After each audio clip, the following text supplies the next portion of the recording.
Om Vasudeva Sutam Devam Kamsa Chanuramardanam Devaki Paramanandam Krishnam Vande Jagadgurum. Om Shanti, Shanti, Shanti. I salute Bhagavan Sri Krishna, who is the son of Vasudeva, who is the destroyer of the demon, Kamsa and Chanura, and the dear darling of the mother Devaki, the teacher of the world and the beloved of the devotees. I salute him again and again. Om, peace, peace, peace. So we were reading that Raja, the king Pariksit, is questioning. King Pariksit is questioning 20 questions. So all the questions about that Brahman, Atman is the spirit, that is non-material. How does it then come to be the body? It is the spirit. How the body came, it is a solid. You see that everything is, and spirit is beyond name, form.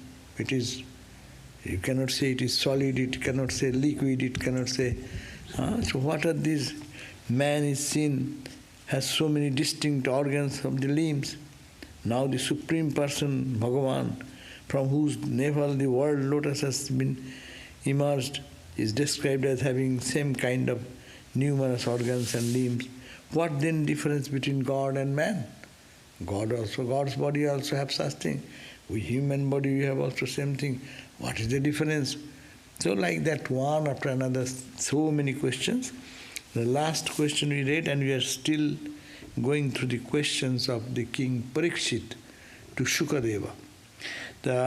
It's the last question in 21st verse on page 127. Skandha 2, chapter 8, 21 verse we read last time.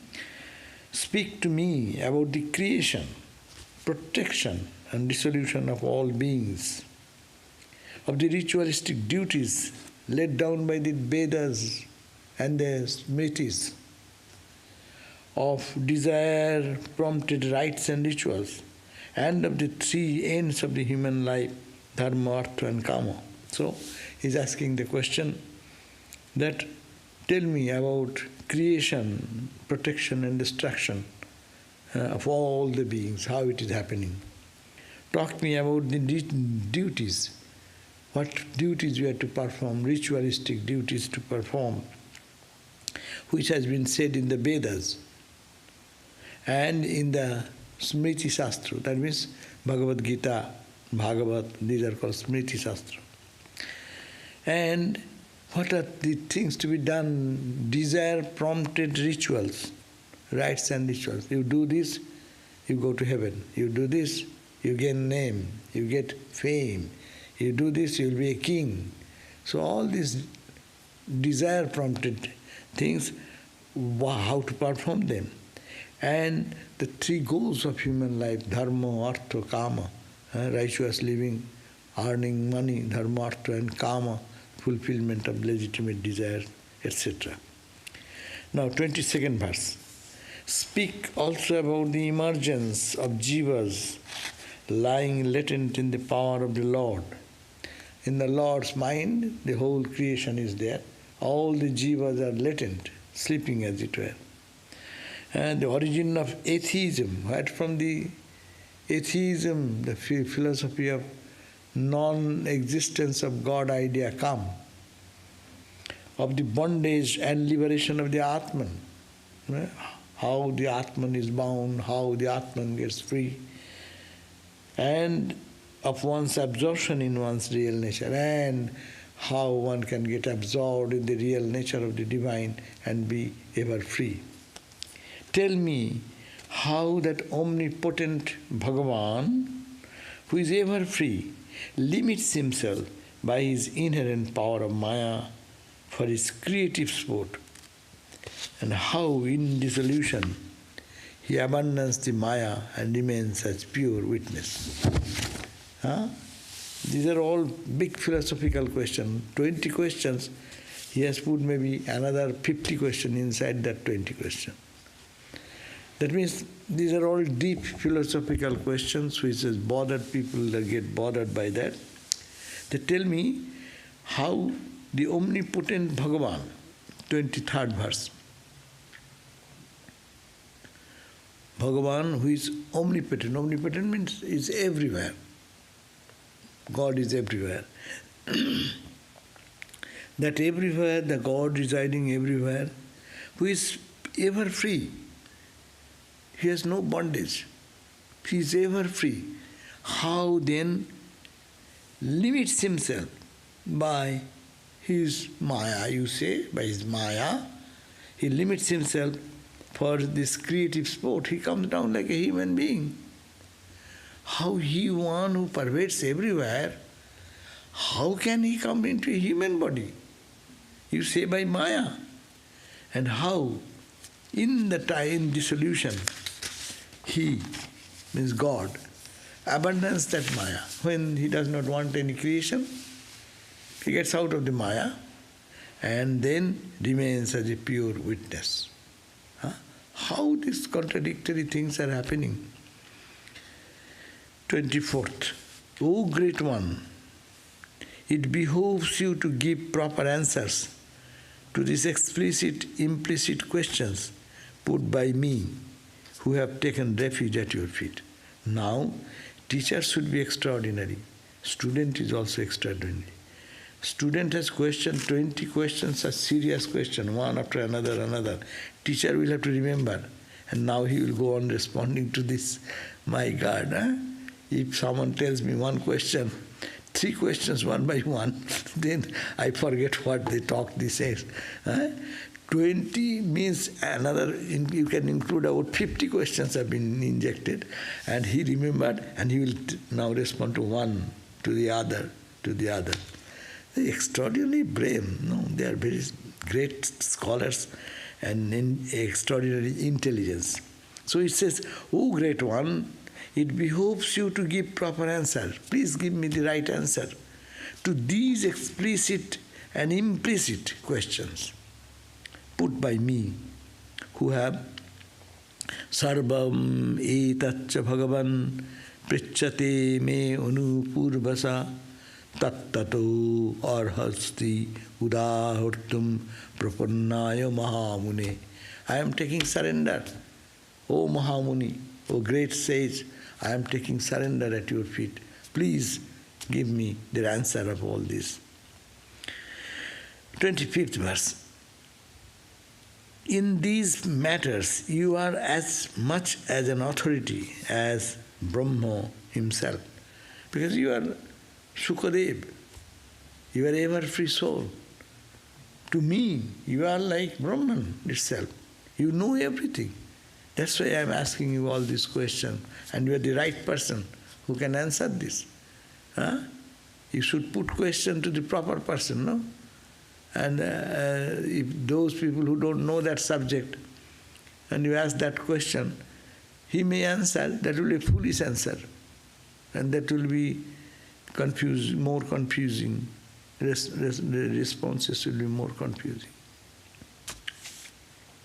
So, in these matters, you are as much as an authority as Brahma himself, for you are an authentic exponent of the gospel, being in the lineal descent of the spiritual tradition, starting from Brahma and possessing down to through the Narada and Vyasa. Yes, so that's why we are talking about Guru Parampara. The teacher should follow the student, his student, his student. That it should be the lineage of spiritual thought currents flow, like a pipe through which the water flows.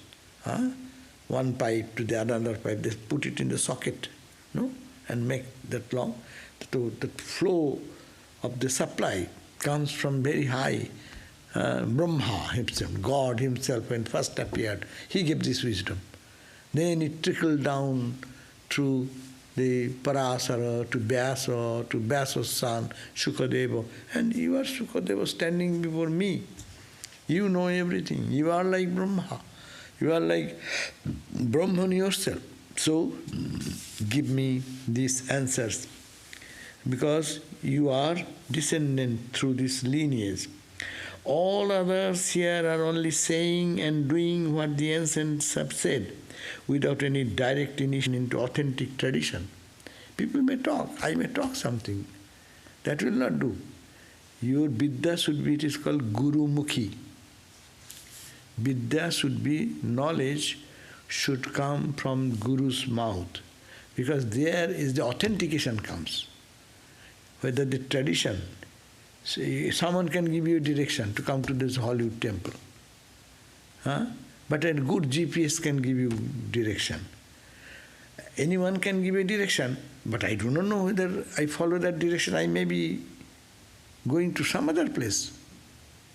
But you belong to that tradition which has been tested and verified and authenticated again and again and again. So you are the person who can authenticate and then give me right a response. Or there is a verse that Swamiji chanted in the Parliament of Religion, that all the rivers is going to that one ocean. So no matter whatever the direction is, it is bound to go to the same. yeah, but it will take time. Yeah, of course you can do. So you said that some other place we may go. But Other place you may go means in between you go to other place. By that time you could have reached the goal. But you are going in now and here and you come here. We have many times when you used to travel not before GPS in this country. You have to read map very well and you follow some map and follow this, and sometimes, okay, I know I will go this, and then you go to certain find certain spot, and you drove 1 hour, we'll reach 1 hour, 1 hour is gone. What is that?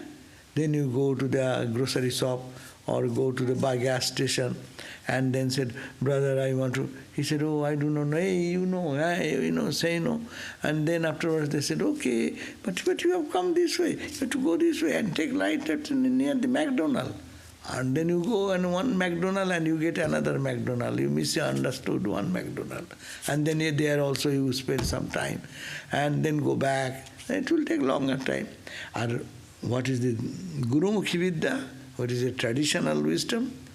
It is verified, tested, authenticated again and again and again. So that's the sure path. We call good GPS, Waze, or some Google map. Sometimes they do the mistake, very rarely, but nowadays at least it's much advanced. Anyhow, so, illumined sage, absorbing the nectarine drink of the Lord's excellence, my vital energy is not in the least affected by the hunger and thirst caused by the fast I am observing. The Sukadeva in front of the king Pariksit, what he did? He has given up drinking water or fasting totally, because I have only lived 7 days. I won't put my mind into anything, but think of God and listen to God. No? So this he is saying, you sage Sukadeva, you know, absorbing in the drink, I am listening to the glories of the nectar of the Lord Krishna. That is like a drink. That is the drink.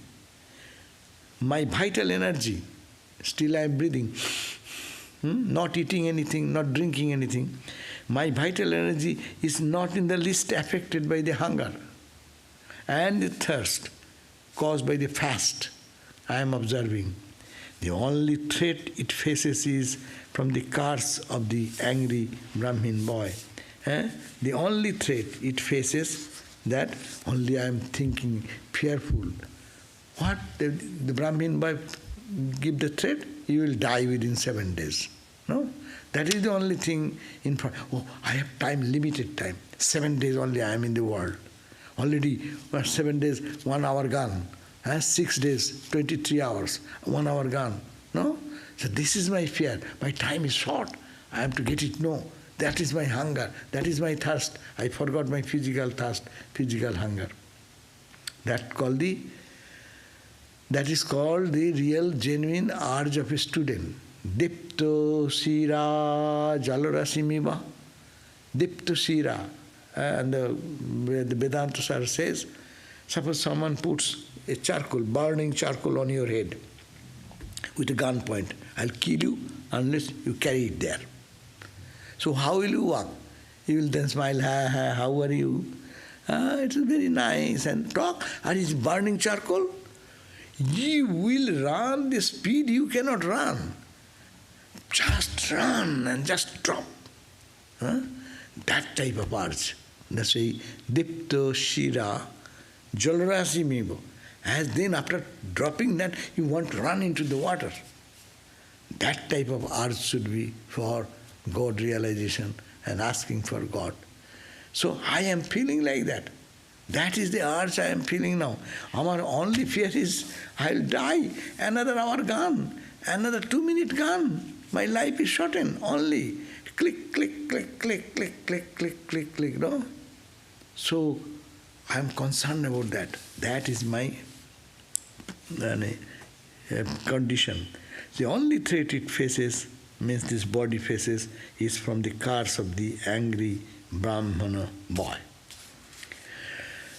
No me ashavo parayanti Brahman anasana Brahmananasanad ami pivato acchuto opipijusam annatra kupitat vijat.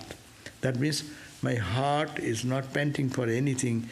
I don't feel hunger, I don't feel thirst. My mind is panting for the truth to know, because I have to know before I die. And the death is clicking at my, just clicking like that. Now the Sutta said. Sutta is who is the commentator. Sutta is sitting there, is observing what Narada is saying, what Sukadeva is saying. So he is the narrator. He is giving the description of the incident. Then the Sutta said, 27th verse, that sage Sukadeva, being mightily pleased with the request of the Pariksit, expounded in that assembly this great scripture which is called Bhagavata, equal to the Vedas, which was first revealed to Brahma by Bhagavan himself at the beginning of the Brahma Kalpa, the beginning of the Brahma's lifespan. So this Bhagavat was first uttered by whom? By Brahma. Brahma is the first creation. So first being, when he created, it came out of his mouth. So it is the eternal truth. So this sage Suka, he was very pleased. How? Why? This earnest request of the king, at the earnest request of the king Pariksit. Then he expounded. What he expounded? He expounded that knowledge, that Bhagavad, what we are going to read now. It is almost like Vedas, because it has how many thousands of verses? How many thousand? Bhagavat has how many thousand verses? 18,000. Baba. 18,000 verses. Baba. So, it has been said by Brahma himself, and they retained that knowledge. It is coming down, and the Sukadev was pleased to narrate that to this King Pariksit, who is just waiting to die. That's why he says, I am afraid of the death. Death, why? Because my time, if I don't get this knowledge before death, I'll have to born again. I don't want to do that. I want to have full knowledge before I die. 18,000. Remember, 18,000 verses are here in the book. So when shall we finish 18,000? Every day if I read even 50 I cannot read, 25. So 18,000 verses to finish, How many? And once a month, once a week. 4 times 25, 100 verses. 100 verses. How much? 18. In my lifetime probably it will not be finished then. And whatever question Pariksit, the glorious descendant of the Pandava, put, these were all answered by the sage, one by one, in the course of exposition of this Bhagavata. So, what we are going to read, the answer has been given. The eternal question, he has put in such logical way, and this Sukadeva is going to respond to that question, which he got it from his father, and it came from Brahma. And the Brahma, in his very birth, he got this knowledge. And it is we are getting the benefit, sitting in Hollywood, to read this Bhagavad. So 18,000 verses, if you do 25 in each class, once a week, then it should not be more than 14 years. 14 years. I am not going to live another 14 years. 15 years. So 13.84. But anyhow, some classes will be missing 15 years, another 15 years. Okay, Jaima. Now, that is the end of the chapter, 8th chapter. Now I start the 9th chapter, book number 2, chapter number 9, and I am reading the verse number 1, which is the answer of Shukadeva. To this question of Pariksit, Shukadeva is giving the answer now. And it will continue. The entire book will come in that way. Brahma commanded to do tapas, inspiration of Brahma. Sri Shuka said, Shukadev said, O king, who is the king? Pariksit. O king Pariksit, except in terms of the inherent deluding power of the Lord, it is not possible to explain how a spiritually conscious entity like the self, capital, can have any abiding connection with this body. It is impossible to have connection with this body, which is limited. And without the deluding power of the Lord, we call Maya. Unless, like a magic stick, impossible thing cannot be possible. Because that the Lord is spiritually conscious entity, absolute conscious entity, become unconscious like us. I am the eternal conscious witness. But I do not know that. How much I hear, it turns back to my body or to my mind. My bodily age, as you said, bodily aches and pains, and our mental aches and pains, or intellectual some turmoil. How possible? The absolute consciousness, how can it be this way unless there is that it is in deluding power of Maya, deluding power of the Lord, have abiding connection with the body. This connection is parallel to the connection of the dream body. This connection is like a dream body. In the dream you see yourself, and you see so many people. So in the dream body, as is the connection, this connection is parallel to the connection of the dream body with the self of the dreaming man. So you are dreaming, no? You are dreaming, but you see yourself in the dream, and a part in the dream play. So this is also miracle. You are still lying in your bed, there is nothing. If one comes and rolls his hand and stick, so we should get hit. In our dream I am seeing something. I don't see any, I don't get hurt. My dream body does not get hurt. If someone takes a rod or a sword and cuts us, it will not cut because I am having my dream world. So how it is possible? It is also a deluding power of your mind. Mind has the deluding power and it has creativity and creates some fantasy, and that fantasy is your dream. And you think that, aha, you are dreaming, aha, good dream, bad dream, this, that. What dream? Who is dreaming?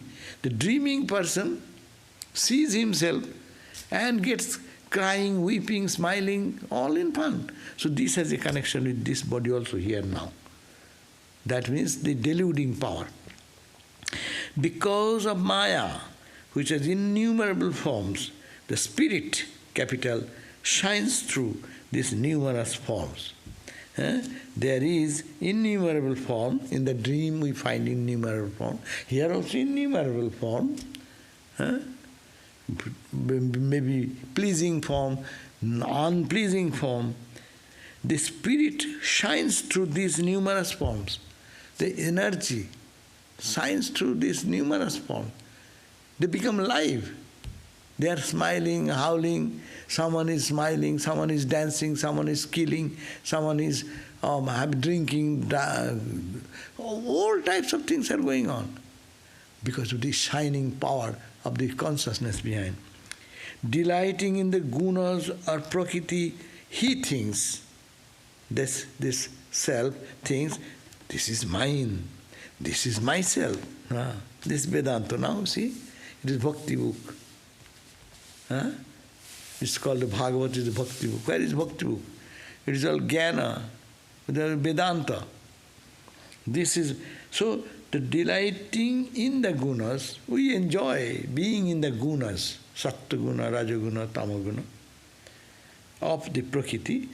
He, the individual soul, is thinking, this is mine, this is myself, this is my table, this is me, this is my pen, this is my phone, this is my computer, this is my car, this is my home, this is my friend, this is my enemy.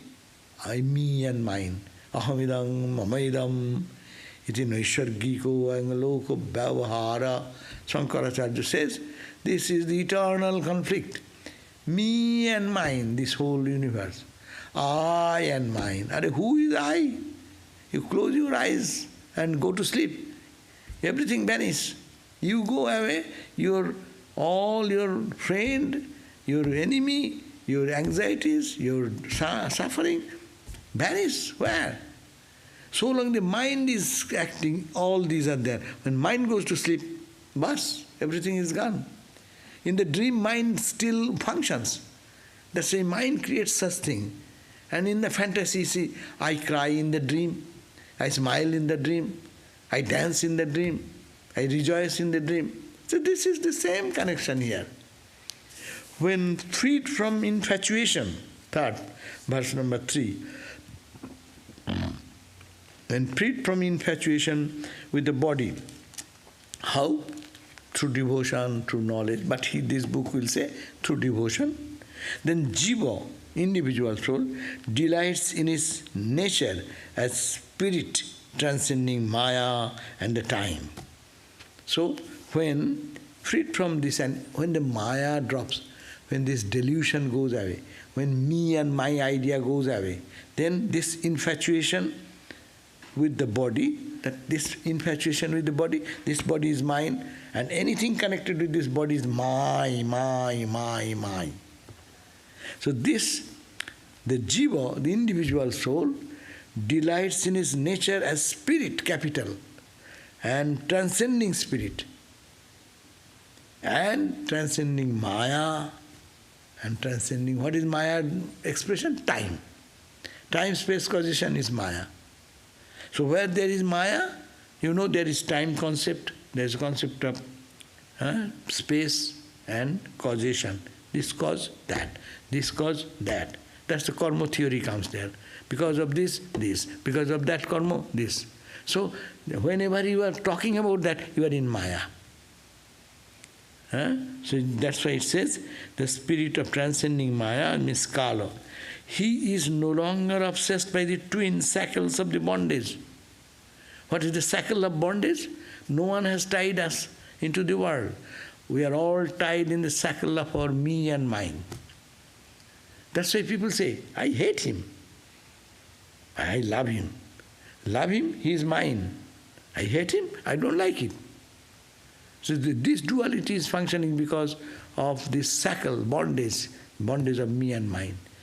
It's really, people can meditate and find God in so many ways. This is also a direct means. Cut your me and cut your mine. There is no me, it is God. Mine, it's God's, not mine. What I possess, my body I possess, when I die you will take this body. What is mine? I'll take this table with me when I die. I like a most beautiful watch. Shall I take it with me? I like some money. Shall I take the money with me? Or gold and jewelry. Shall I take it with me? What will you take? So if it is yours, then you could take. It is not yours.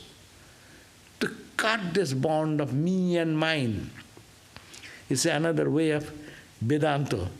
The everyday thing. All bondage is coming me and mine. You say, thee and thine, O Lord, it belongs to you, and everything is you. Then you are free. The moment one can say, that all trouble goes. And Thakur says, Ramakrishna says, Ami mole guchibe janjal. Janjal means the garbage.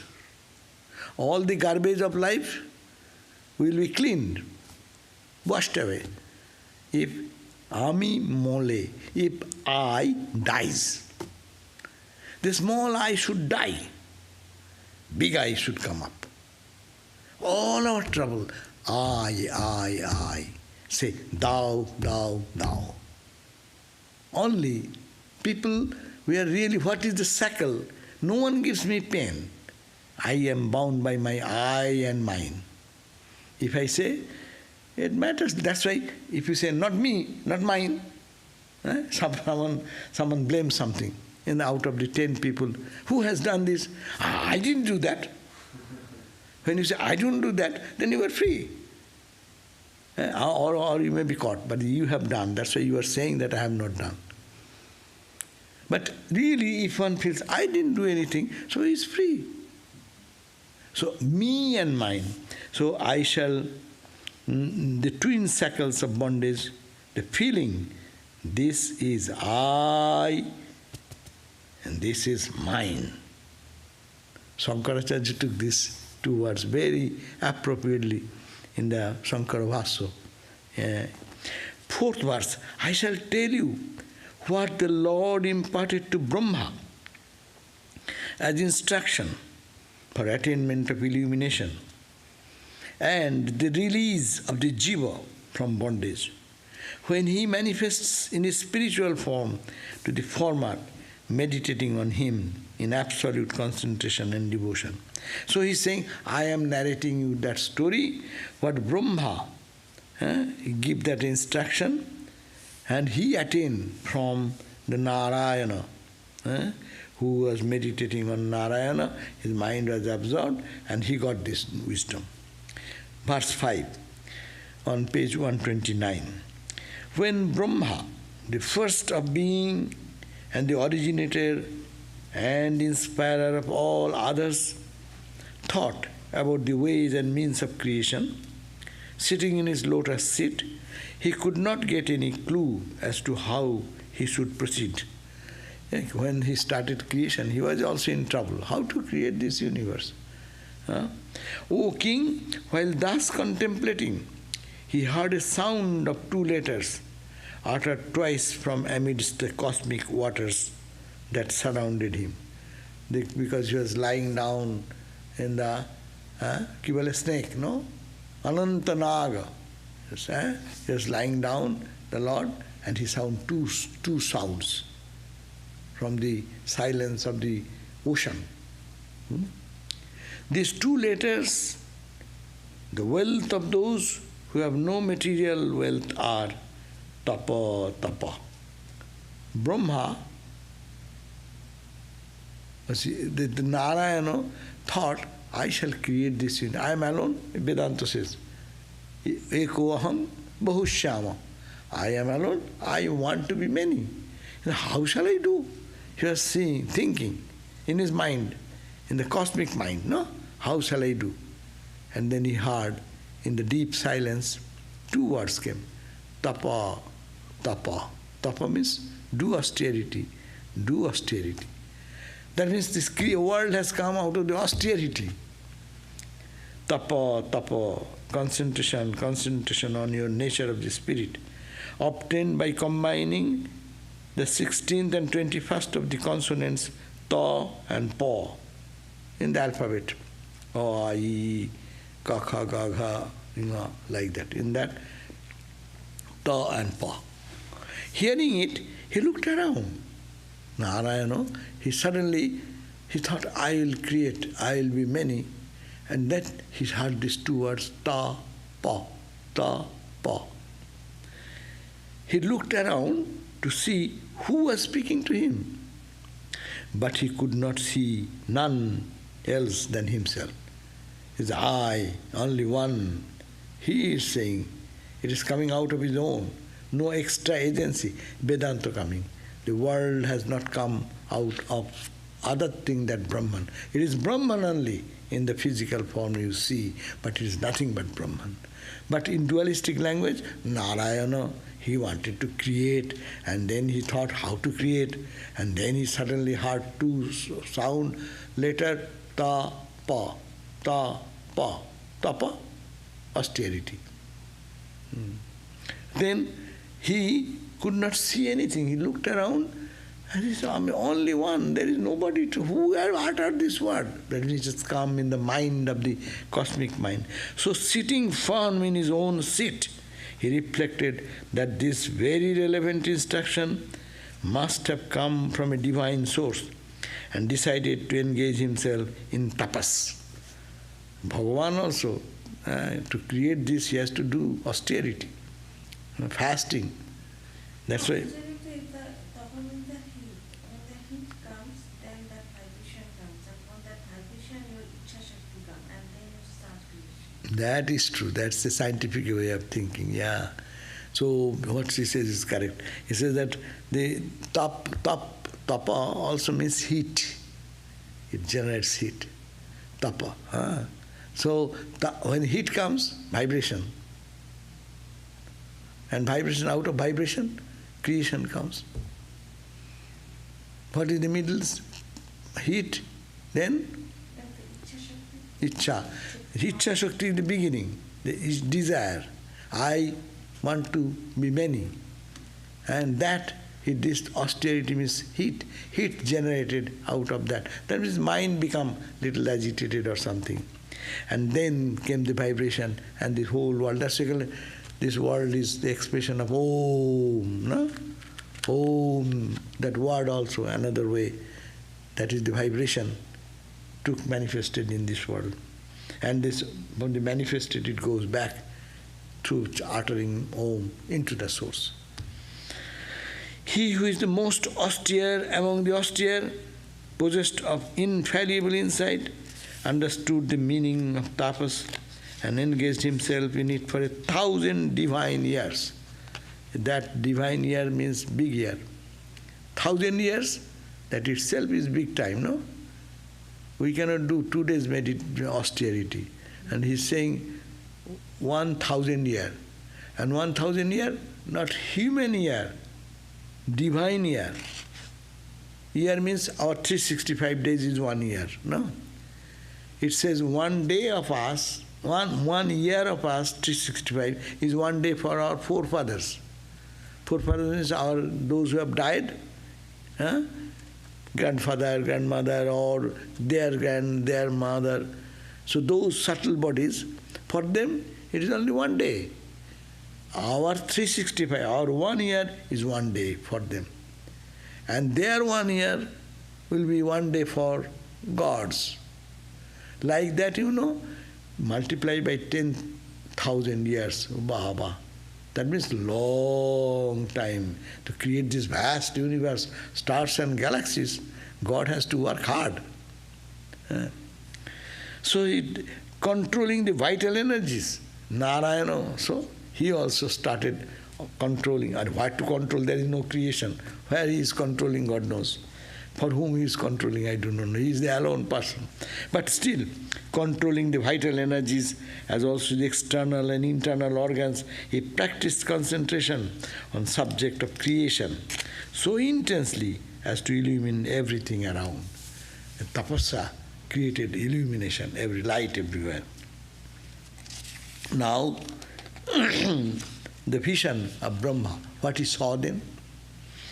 Worshipped in this way by Brahma, the Lord revealed his highest spiritual realm, wherein impurities, ignorance, and their offsprings, fear have no place.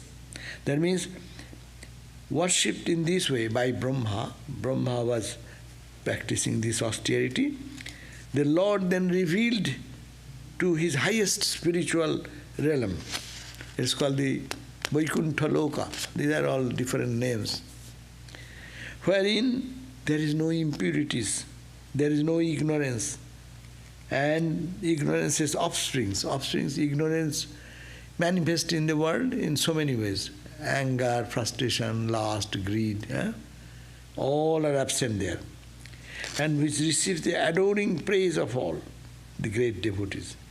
They are neither rajas, nor tamas, nor sattva. Mixed with them has any place. That time's ravage is unknown. There even Maya, the Lord's delusive power, does not operate. And there resides the Lord's attendants, whom both the devas and the asuras alike worship. So that's a realm that describing. That realm, not there is no sattva-guna, raja-guna, tama-guna. There is no Maya, there is nothing to operate there, nothing to control there. So that is a pure state. And there you find Lord's attendants, whom both devas and asuras alike worship. There are Narayan's, attendants, spiritual attendants. Think about that, like Swami Brahmananda, and he is encircled by spiritual children. All are highly evolved spiritual people.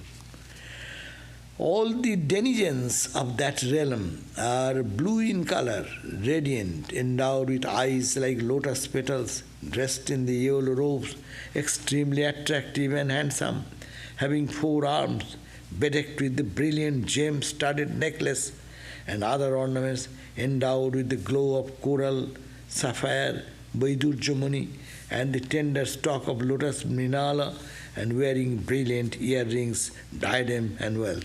That means creation. As he saw, they are all divine entities with gold and jewelry and all this. See, as your mind creates, is it not? Your mind in the night time, how impossible things are created there. So similarly, this is also the same. As the sky is rendering glorious by the blue rain clouds, illumined by the sticks of lightning, so is the divine realm. That divine realm, what is it? It is called the Vishnu Loka, Narayana Loka. That plane, illumined by the sticks of lightning, so is that divine realm, beautified by the rows of mansions of its heavenly residents, illumined by the explosive beauty of the noble women occupying them. So there are all the beautiful girls are there, beautiful houses are there, all in the heaven. That heaven is a place of all beauty, all goodness, all holiness, and all extraordinary wealth and prosperity. There Sri Devi means Mother Lakshmi. There Sri Devi, possessed of unimaginable beauty, is adoring the feet of the Lord with rare and invaluable ingredients. No? And what Lakshmi will do? Lakshmi is rubbing the feet of the Lord Narayana. In that plane. We think that you go to Ramakrishna Loka. What will you see? You will see that Ramakrishna is there, and they are singing and dancing and chanting and talking and going to samadhi, that type. Here also, you think of Narayana, so Mother Lakshmi is there. Mother Lakshmi with all ornament, jewelry, beauty, extraordinary beauty, serving the Lord Narayana. Even when she, Miss Mother Lakshmi, sits on the swing for relaxation, there is a swing. I imagine all these types of divine entities. People get relaxation, we have a swinging chair. People roll like that. So there is also a swing. And Mother Lakshmi, being tired or relaxing, when she sits on the swing for relaxation, with all charming excellence of the spring season surrounding her, and the bees humming delightfully around her fragrant tresses, she has nothing but the praise of the Lord to muse or sing about. So all the bees are running around. Mama, they don't bite, of course. They only sit around Mother Lakshmi. There, Brahma saw him, who is the protector of all devotees, the Lord Narayana. There he saw Narayana. We saw him, who is the protector of all devotees, who is the Lord of Sri. Lord of Sri means Lakshmi. Lakshminatha, Srinatha. That's why Srinatha. That's why Srinathe Janaki Nathe. The Natha, Lord of Sri, Mother Lakshmi is Narayana, who is the protector of the all jagnas, of all the worlds, who is all pervading, and who is attended upon by the chief servants like Sunanda, Nanda, Prabha, Arhana, and others. Brahma saw him, who is extremely gracious to those who practice self-surrender to him. He saw Narayana, who is extremely gracious. Gracious to whom? To those people who are practicing surrendering, self-surrender practice. Who is a delight to the eyes, whose face is illumined by a gracious smile and rose-tinted eyes, and who is marked by his diadem, ear ornaments, forearms, yellow cloth, and sea adorning his chest. That is the Narayana or Krishna form. Krishna with a yellow cloth adorned in his chest, sea, the sign of Lakshmi. Brahma saw him seated on a throne of a great majesty and surrounded by the 25 expressions of his creative power, Shakti. These beings, the 4 primary categories of Prakriti, Purusha, Mahatattva, Ahankara, and other 24 categories of 11 Indriyas, 5 Bhutas, 5 Tanmatras. See, total Vedanta. 24 principle, cosmic principle. Sankha. He was but transcending Sankha also. Not only the Prakriti, Purusha, Mahatattva, Ahankara, 24 principles. He was also surrounded by his own 6 divine majesties consisting of Aishwarya. Hey, we are talking about Thora Aishwarya. 6 divine majesties consisting of Aishwarya, lordliness. One is lordliness, Birja, the prowess, Yasha, fame, Sri, beauty come, auspiciousness, Jnana, omniscience, and Vairagya, renunciation. These are the sorrow, Aishwarya, 6 treasures. Beauty, etc. In other, these powers are very partial and impermanent. But they dance attendance on him always, though he is never attached to or attracted by them, being ever established in his innate spiritual glory. This Narayana is called Bhagavan. Bhaga means Vaishwarya. Vaishwarya means this majesty. That is called the Vaishwarya. What is God's majesty? His majesty is lordliness. You can see and understand. Any ordinary person can understand, oh, he is the Lord of the universe. majestic personality. Birja, he has the power and prowess, fame, jasha. His fame is everywhere. Sri is beauty, which is auspiciousness. The jnana is his knowledge and omniscience, his all-pervadedness, and vairagya, renunciation. In others, these powers are very partial. In all other people, in all other gods and goddesses, these powers are very little. But in Narayana, it is all full. But they dance attendance on him always, though he never, but he does not try to keep them, but those powers, as he follow him wherever he goes, these 6 powers, he is never attached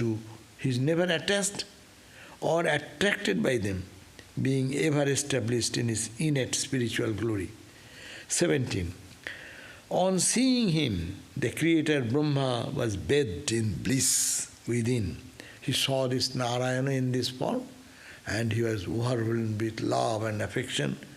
He was almost bathing, taking a dip into the wealth of joy and bliss, which overflowed as horripilation all over his body, and as torrential tears from his eyes. He fell down in prostration at his holy feet, which are attainable only to the highest form of devotion based on jnana characterized Paramahamsas. The Paramahamsas, who have the highest knowledge, they can only have this type of devotion. So he prostrated before Narayana. Who? Brahma. Brahma prostrated before Narayana with this power, seeing that unabating power in his life. Then the Lord, a veritable embodiment of love, took Brahma by the hand as an expression of affection. So Narayana was kind, he took Brahma in his hand up and addressed him in words surged with graciousness of his face, while he, Brahma, the chosen one for the work of creation, stood before him with a heart overflowing with devotion. So Brahma stood overflowing with devotion, Narayana held him up out of compassion to bless him. So we have 10 minutes more. Huh? 524. Yeah. So we can read little few pages. So Brahma's request to the Lord. Now seeing so, and seeing in the Lord Narayana, in whom all the powers are there, but he does not care for that. But they live with him, the powers. Ordinary people work so hard to get the powers. But those powers are with the Lord Narayana, who is the cause of creation. So it is there. So the Lord, yes, what did you say? Question এসে গেছে? তাহলে আমি পড়ে নিয়ে আগে। The Lord said, Brahma's request, now the Brahma is requesting to the Lord Narayana. What? No, the Lord said, O Brahma, who holds the Vedas latent in you, I am highly satisfied by your long and concentrated meditation for enlightenment on the work of creation. So you have meditated on it for a long time. I said 10,000 years, divine years. The worship and prayers of perverted yogis never satisfy me in this way. People may do meditation with distracted mind for long. I am not interested in that. It does not please me. But, O Brahma, may good fortune befall you. Ask of me whatever boon you want, for I am the granter of the boon to all. But know for certain that there is nothing greater to be achieved than realizing me. First word he said, you want anything? Ask me. But know that to know me, the Narayana, That is the highest question you can put and highest glory you can reach.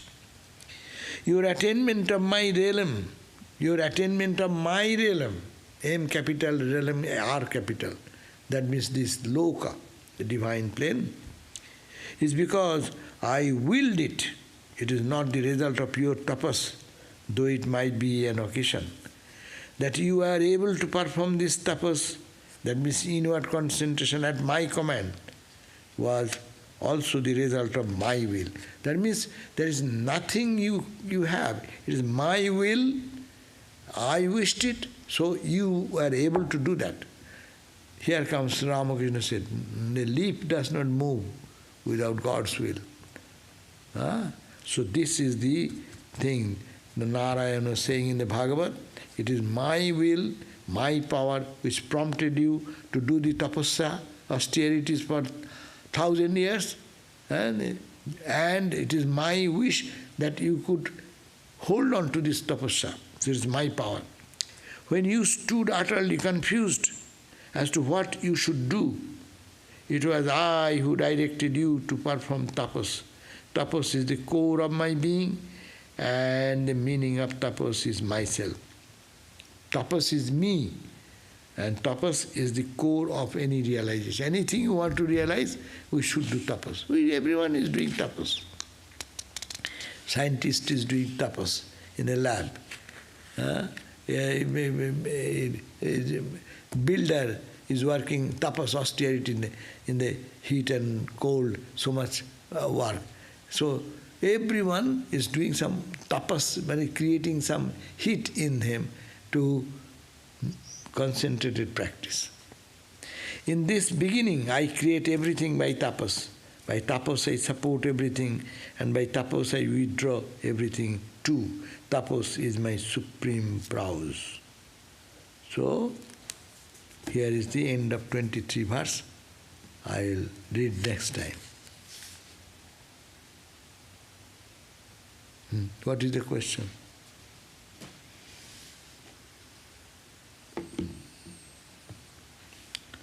Om Shanti Shanti Shanti Harihi Om Tat Sat Sri Ramakrishna Arpanamastu. So now we'll have one or two questions. Question is, could you kindly explain what the difference between Maya, Mahamaya, Yogamaya? Oh my God.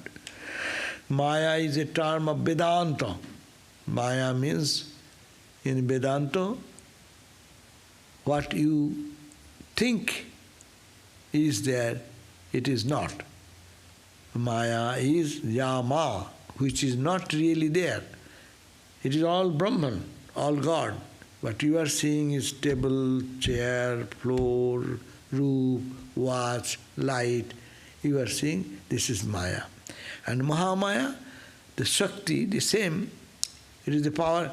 Maya is the veiling power and projecting power. That's called Maya. Maya has two segments. Vedantic. It's from Vedantic language.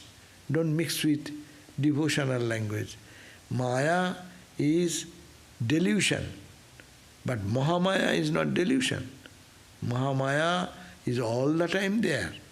As long as Brahman is there, Brahma and the Shakti, both are there. So snake is there, and snake's power to move, wriggling power is there. A musician is there. Musician is there means musician's singing capability is there. You cannot separate out the singing capacity here and the man there. We cannot do that. You are an expert in anything, skilled. Your skill and you cannot be separated. So that is the Mahamaya idea and Yogamaya. Yogamaya ki? Yogamaya is the Radhu. Radhu. Sattva, Raja, Tama, three of these you have the same. Radhu was not all Shakti. So she has, it is unique, that one for Krishna, that one that when Krishna was born, that baby, yeah, that is called Yogamaya. But anyway, so Mahamaya is good to understand Maya and Mahamaya. Maya is a Vedantic term which says it appears, but it is not true. It is Brahman. You see that other than Brahman, whatever is you, there's Maya. a delusion. But Mahamaya is this power of Brahman or Brahma Shakti. But the Shakti is not false. It is the Brahman appearing in the form of Maya. So this is the difference. Is it possible to see Narayana in sadhana, or is that just mind and Maya also? Yeah, possible to see means, what do you understand by seeing? If you understand that as I see you, Narayana can be seen, yes. By when purified mind becomes pure, they see the God vision, different visions of gods and goddesses they see. So you can see, but that seeing is within the realm of Maya. So long you see, so long you hear, so long you act, those are all Maya. But you are not that. You are beyond that. No one sees in Vedanta who to see whom, if there is but one. Vedanta, so seeing is within the language of duality. But seeing of duality is possible, why not? People are meditating on Rama, on Krishna, on Ganesha, on Shiva, and they had the vision of Shiva, Ganesha, Narayana, or they have. In a purified state of mind, they will be able to see that. But if you say from Vedantic perspective, then it is called, yes, that vision is also not the ultimate. So long you see there is two. Something you are seeing, someone is here, some knowledge interacting, connecting them. So you have to say no. So long Ramakrishna said, he who is Rama, he who is Krishna is Ramakrishna, but not according to Vedanta. Vedanta is only one. Anything you see, you are coming into duality. Seeing action, seeing is an action. I see. When I am there first, then the question of seeing comes. Three things are necessary for seeing.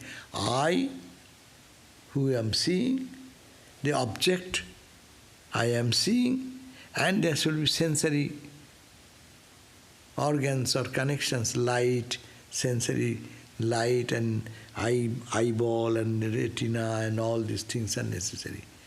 So this is not absolutely Vedantic idea. So in that sense there is no vision, there is no seer, Maya. Okay.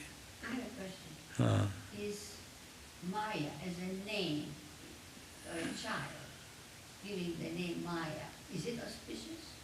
Yeah. My cousin and a little girl, 1 year old, and named her Maya. Maya. Yeah, Maya, yeah, it is auspicious, but you can think that in Vedantic technical term, Maya means that which appears, is not that real. So that is called Maya. But Maya is... Because in Greek, Maya means good mother. In Greece? In Greek, yeah. Oh, really? So in which language you use? Sanskrit language one way? My niece's daughter is Maya, M-A-I-A. Oh, Maya. Maya. M-A-I-Y. Maya is in our family. But Swami Sarvadevananda said that M-A-I-A means friend. M-A? Means friend. Achha. Friend. Ah. That's what he said. Then you spell it that way. Ah. Didn't the Buddha, Siddhartha, name his children Maya Devi. attachment? And then the children attachment. So just a reminder that children are... Yeah, it can mean that way also. Maya means which you get attached. But as you said, better to take that meaning than good meaning. In the Greek, they say that. My family is not Vedantis. But came up with Maya. but as she said, Mayan civilization is there in Middle America. Mayan civilization. Right? Maya's, oh yes. man civilization. Baba, Prashna again. Can worldly fulfillment and spiritual liberation go hand in hand? Or must renounce one to have the other? Yeah, and ultimately two things cannot go hand in hand, but this transition should be very slow, gradual, then it is better. Worldly fulfillment and spiritual liberation, can they go together? Rarely it goes, because our mind, when it is engaged in the worldly fulfillment, I cannot give that mind for God. So how this and that can go together? It cannot. But to realize God, this worldly fulfillment is lessened. But that fulfillment comes in God. God is more joyful. If one can taste that joy here in God, then it will be okay. But it takes time. It takes eternity. And it should be gradual. If suppose this side is the worldly fulfillment and that side is the spiritual liberation, no? So you cannot stand here and think that you are reached here. If you move towards one step, that means it is automatically falling behind, and you are going towards the truth. So one side is God realization, another is the worldly fulfillment. Worldly fulfillment, yes, people get engrossed into worldly fulfillment and they achieve their goal. But to achieve that ultimate goal, you will have to first give up and think of the joy of God and be absorbed in the bliss of God, gradually. And then it will automatically fall back. You need not have to fight. And it is not a painful journey, but it is a joyful journey, because you are getting more in God. What you give up and what you get more what you give up. And nothing give up. Ultimately you then come back and see everything is God. But that is the last state. So we have to first move towards God. And when we move towards God, we call it renunciation. Where I am renouncing this. It is not renouncing actually. It is receiving the total joy of God. Giving up the little things of life. So it cannot go side by side. For the seekers of truth, we find that they always give up one to receive another. We cannot think that a school, a young boy or a girl will be all in fun and joy day and night and nightclub and this day dancing and he will do a good result in the examination. Two things cannot be done. To do a good result, you will have to give some time for study and other things. And that time you will have to give up this and this and this and that. In spiritual life also, when to get this big joy, then you have to give up little. But when you get it, you say, oh my God, I didn't lose anything. I got it more. So we end here. Jai Om Shanti Shanti Shanti. Peace, peace, peace. We shall be meeting again at 7:30, our class for Shanti Gita, peace song.